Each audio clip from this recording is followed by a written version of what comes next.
Greetings from sunny Redwood City. And to begin this meditation, I'd like to introduce the idea, an ancient idea, that one of the primary metaphors used for the mind is water. And lots of different images of water come into play in trying to describe the mind in different settings, different ways. And one of them has to do with the hindrances, the five hindrances. That when we're caught up in the passions of desire, that it gives it's like putting red dye, in the water. So the ancient texts say, when there's a lot of ill will and anger, it's like the water is boiling, the mind is boiling, and you can't really see into the mind clearly if it's colored or if it's boiling. Sloth and torpor is like algae covering the water, so you can't see into it. That restlessness and regret is like a wind churning up the top of the water. Again, you can't see into it. And doubt is like the water filled with mud. So again, you can't see into it and can't make your way through it. But when the mind is clear, so there's an ancient text that says, by water we should understand the mind. By mud, the mental hindrances. And by magic stone, confidence. As soon as confidence arises, it makes the mental hindrances disappear. And the mind without hindrances is clear, pure, and unsullied.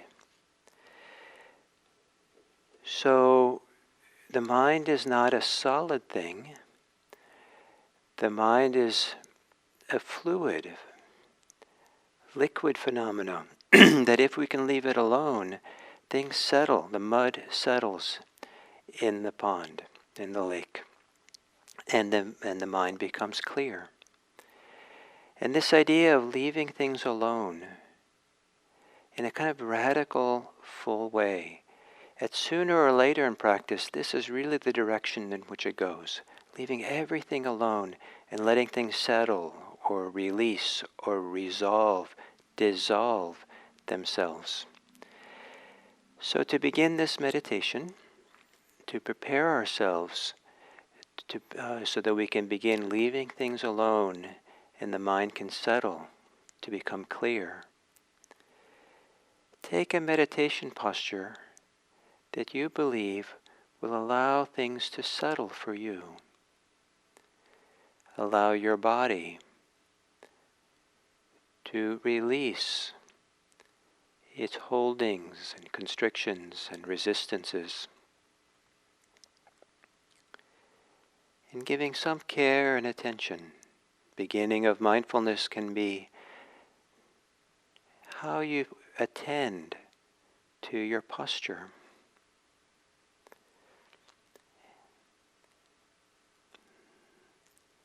Perhaps there can be both a lifting, the upward energy, if you tuck your chin down a little bit and the back of your head up, there's a kind of upward direction.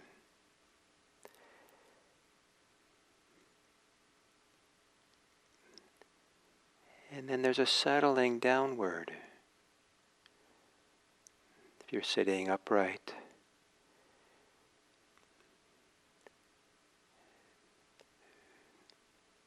letting yourself feel as if you're resting on your sit bones, your bottom, with your legs, your feet, on your cushion or your chair or your floor.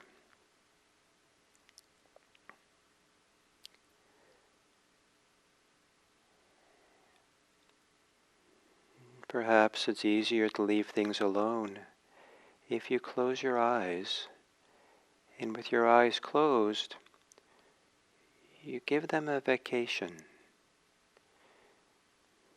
Don't need to use your eyes while you meditate. Meditation is a little bit more related to feeling and sensing than it is using the eyes.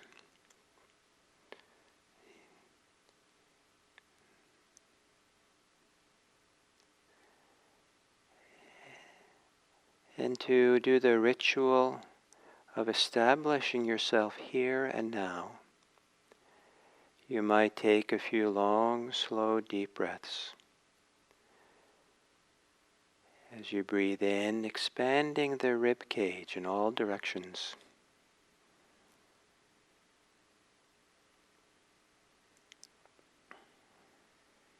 As you breathe out, a settling, maybe even down to a very point within your torso, deep in your hara, deep in your belly.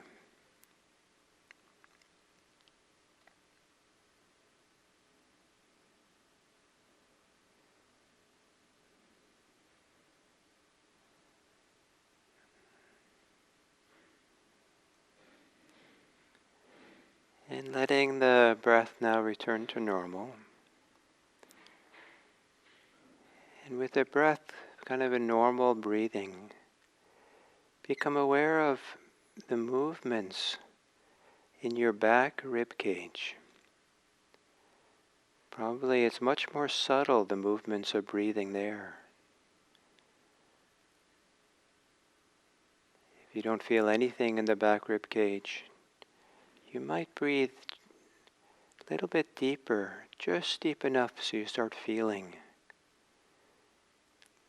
how the back rib cage moves, expands, contracts. How there's more space between the ribs as you inhale.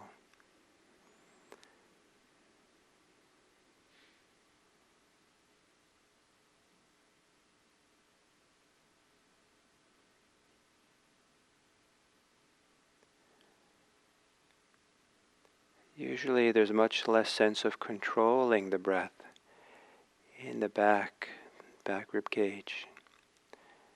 And you can get maybe a sense of just allowing the back rib cage to move as it does in response to breathing.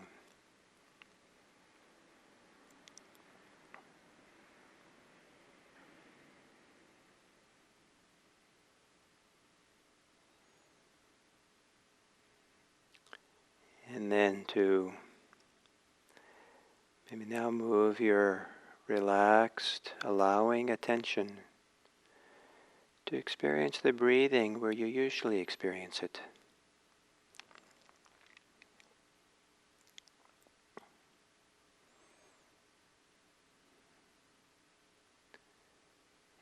And experiment a little bit to see if you can notice a difference between allowing the breath to breathe itself versus controlling the breath, doing the breathing.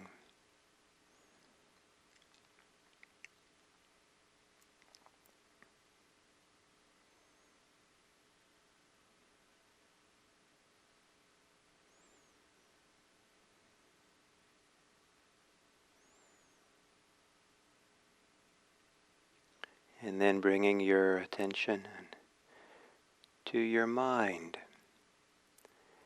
And see if you can just treat the mind as a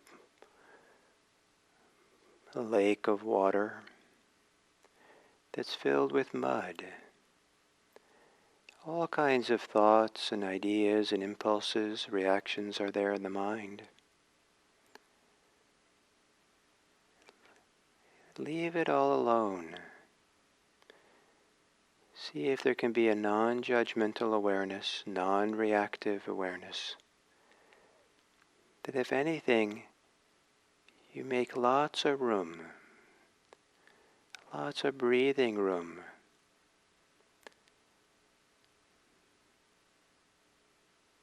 for what's happening in your mind. So the part of you that's the mind which is intentional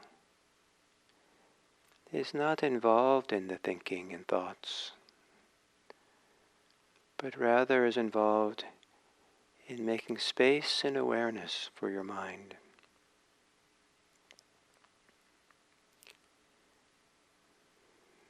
Allowing things, leaving things alone not being bothered by anything,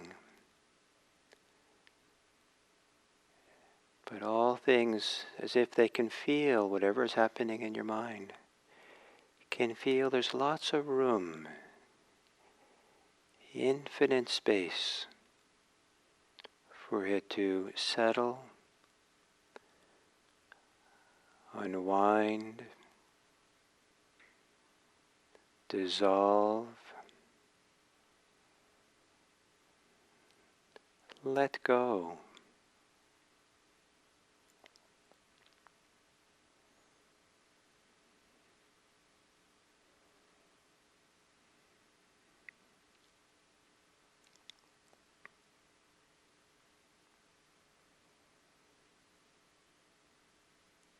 Letting the mind be open, fluid, relaxed as possible.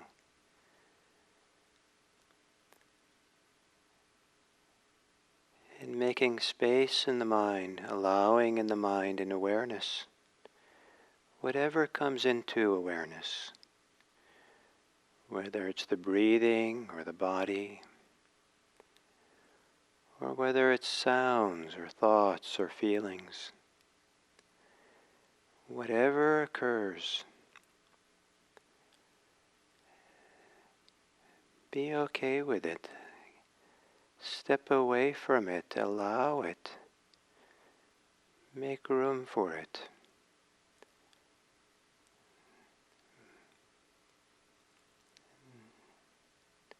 So that you can leave things alone, regardless of whether you like it or don't like it. With confidence, leave it alone.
Notice how you get involved in things, get involved in thoughts and feelings. How the mind gets pulled in. Keep opening awareness, opening it wide. And in that wide open awareness, a wide open mind, you're not involved in things, but things are allowed to be as they are. They're allowed to naturally settle. Relax.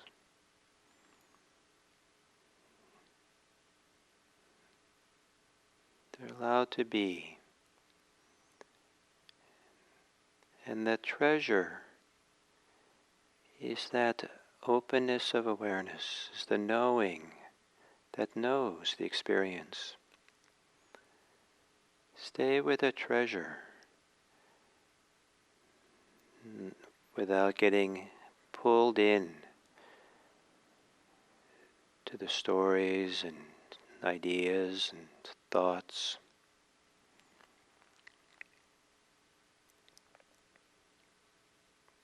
Breath arises, sensations in the body arise, thoughts and feelings. Allow them to come and go.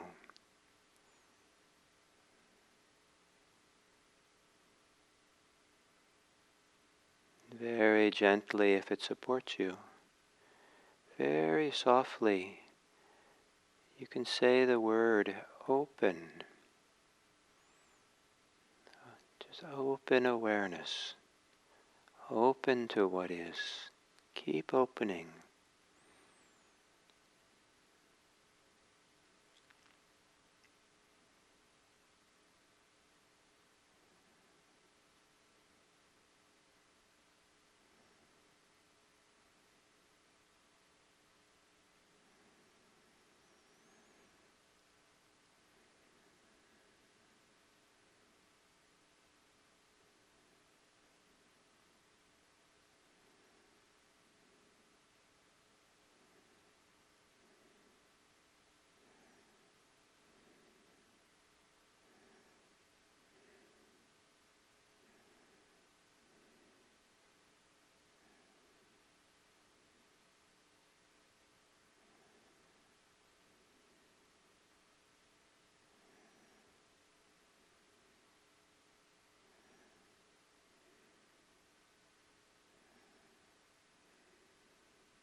we can allow things to be in an open, clear mind, the clearer we see what is, the less we're involved, the better position we are to recognize what is there and to allow it to settle.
And then as we come to the end of this sitting,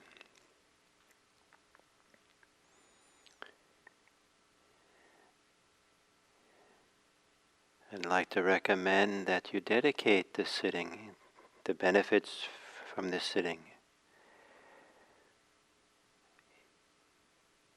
for your care and goodwill of others.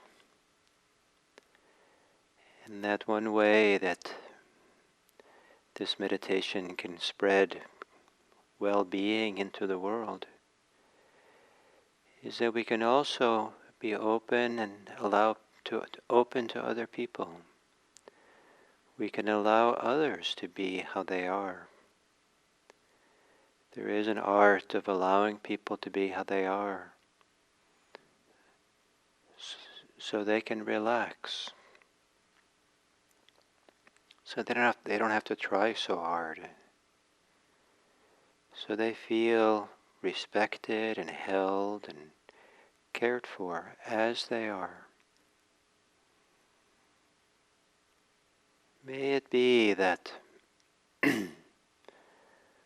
with whatever degree or experience we have of meditating and allowing ourselves to be, may it also be used for knowing how to stay present and open and allowing of people to be how they are, provided they're not harming us.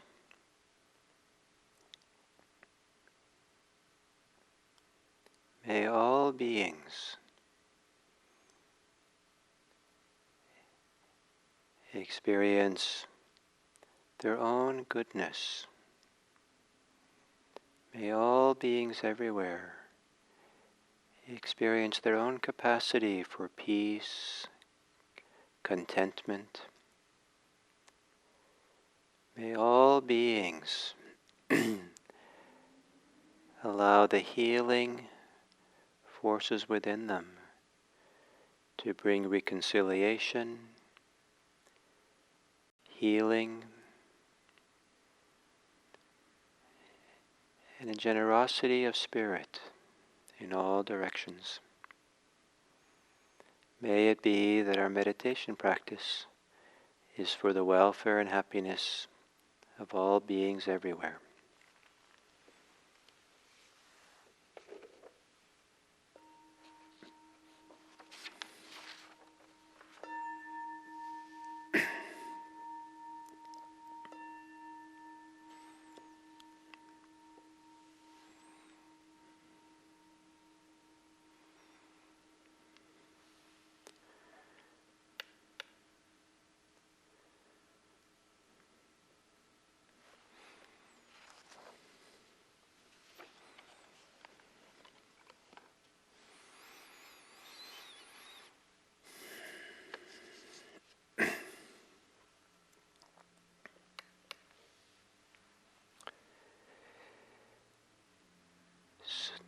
With this talk, I begin the 5-part series on the 4th Noble Truth.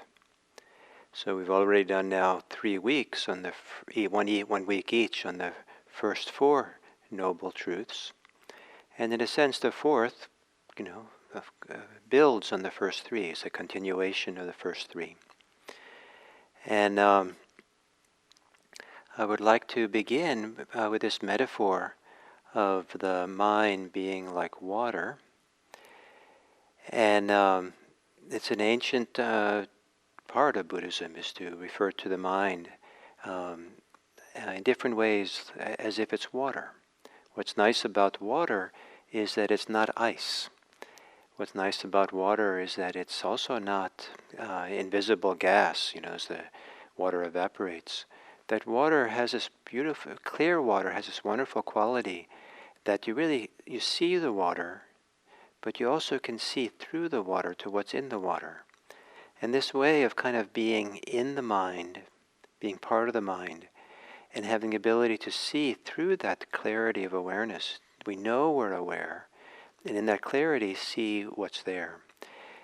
And the way it's expressed as a metaphor in the ancient texts is is a person standing on the edge of a lake, a person who has good eyesight, and is able to look down into the clear lake. And it's so clear, the water, that deep down you can see in the bottom of the lake can see pebbles and snails moving around, and also can see the fish moving around in the lake slowly. And in the same way, when the mind is clear, it looks deep into the mind, deep into our experience, and it sees the things that are kind of stationary, the pebbles, and sees the things that are moving and coming and going, and it's just all seen in clarity. This metaphor of looking into a clear lake and seeing the fish and things in it is used for a mind which is prepared for full awakening. That somehow when the mind is settled and calm, unagitated, where the mud of the hindrances have all settled down, then the mind is ready for a very deep letting go, a freedom, a releasing of the deepest forms of attachment that are there. And these Four Noble Truths are central aspects to this movement towards this freedom and release. And there are different, as I've been saying these weeks, there are different interpretations for what these Four Noble Truths are.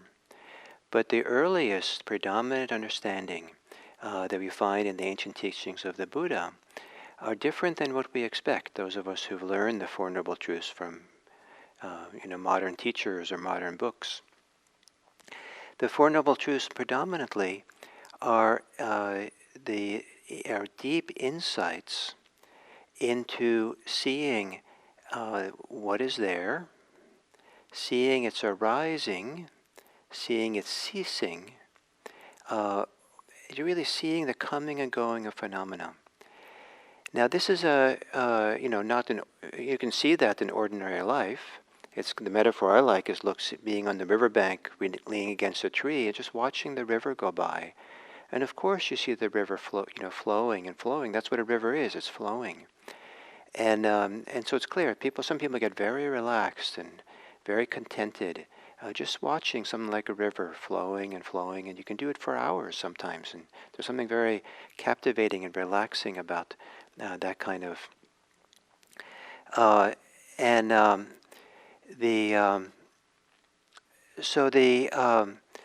what we're talking about here, at least the early, the Buddha, is deep meditative experience. To have done the work, the inner clearing of the mind, settling our issues, meditating long enough that the mind gets quiet and still enough, that the mind becomes more and more like a clear lake. The mind becomes more and more able to just see the fish and the snails and the pebbles of our mind, just see the details, and at some point seeing they're coming and going.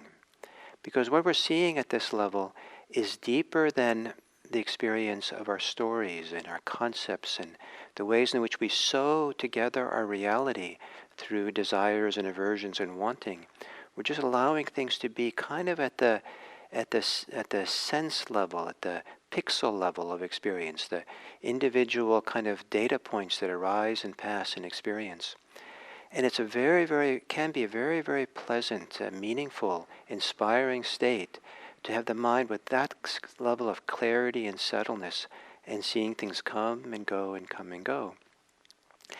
And when the mind has that kind of openness and clarity and room for things, leaving things alone, there's a sense of freedom in that.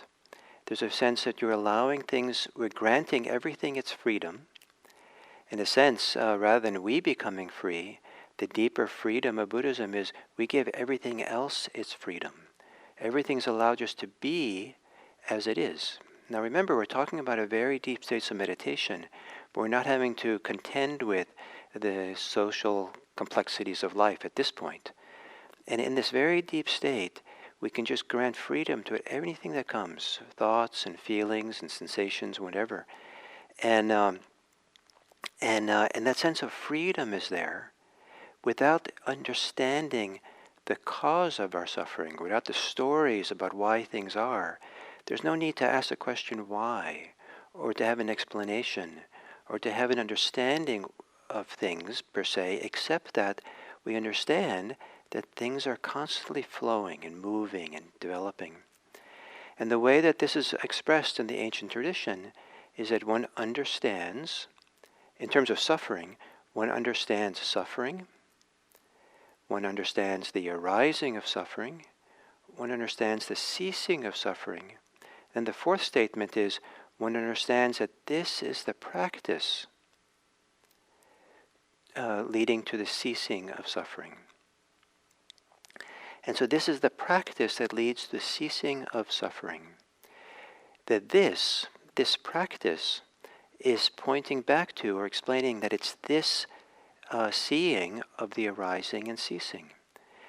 In that clarity of just seeing things come in the clear lake of the mind, and the freedom that comes with leaving things alone, just seeing that things can come and go without our involvement, without our engagement, that we're free of it and it's free of us. Here there's freedom. Here there's no involvement and entanglement. Here there's no greed or wanting for it. There's a very deep cessation, not only of the things coming and ceasing, but also a cessation of our clinging and craving and wanting of it. And here is where freedom is found.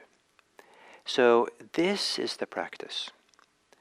And this is the practice then we do over and over again.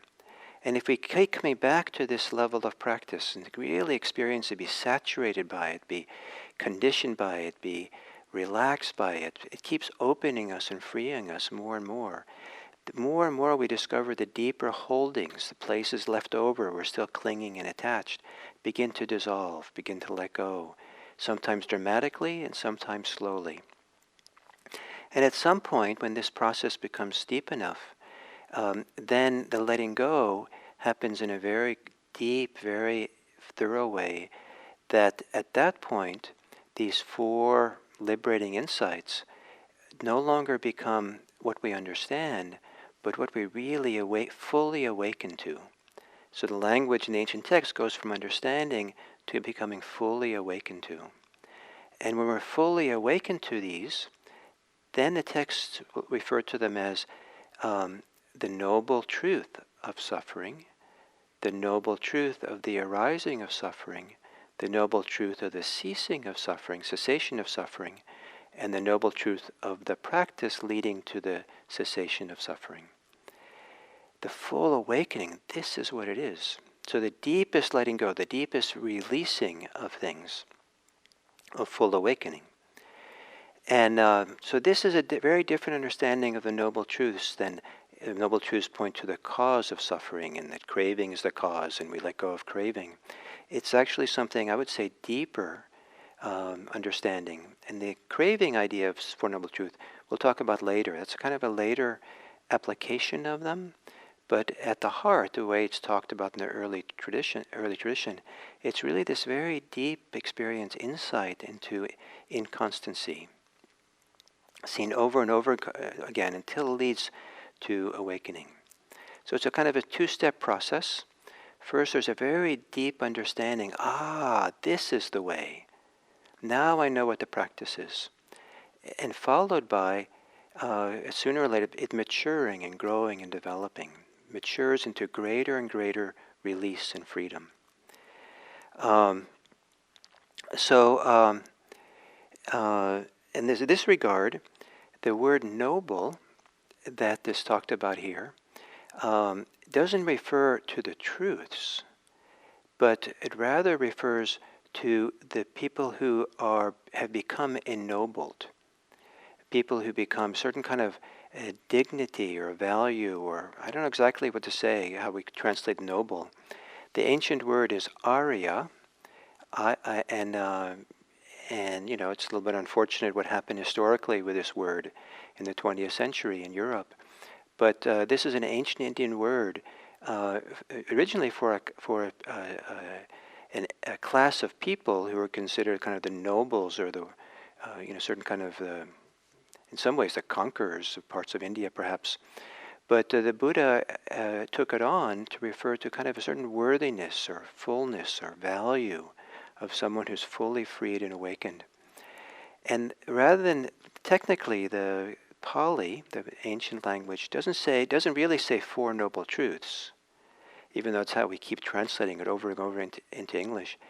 The most likely way that the grammar of the word means, it's the truth of the noble ones. And this is very important because Buddhism is focusing on the transformation of people, not the idea of abstract truths. It's the truth, it's the insight, it's the realization of those who are realized, of the noble ones. So this is the background to go more deeply into this fourth noble truth that we're going to talk about this week. And we'll see tomorrow how this relates to the Eightfold Path.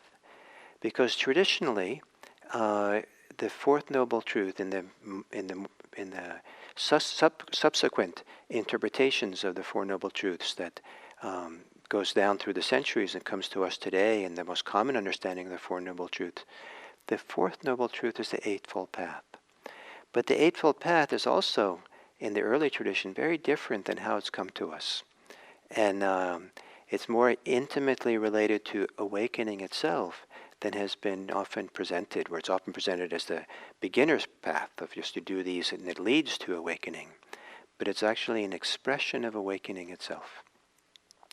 It's an expression of this deep cessation, this deep fulfillment of the rising and passing of phenomena, leaving things alone, the mind becoming really clear and peaceful. And in that great clarity, peacefulness, ease of the mind, that is where we find the Eightfold Path. So we'll talk more about this tomorrow. And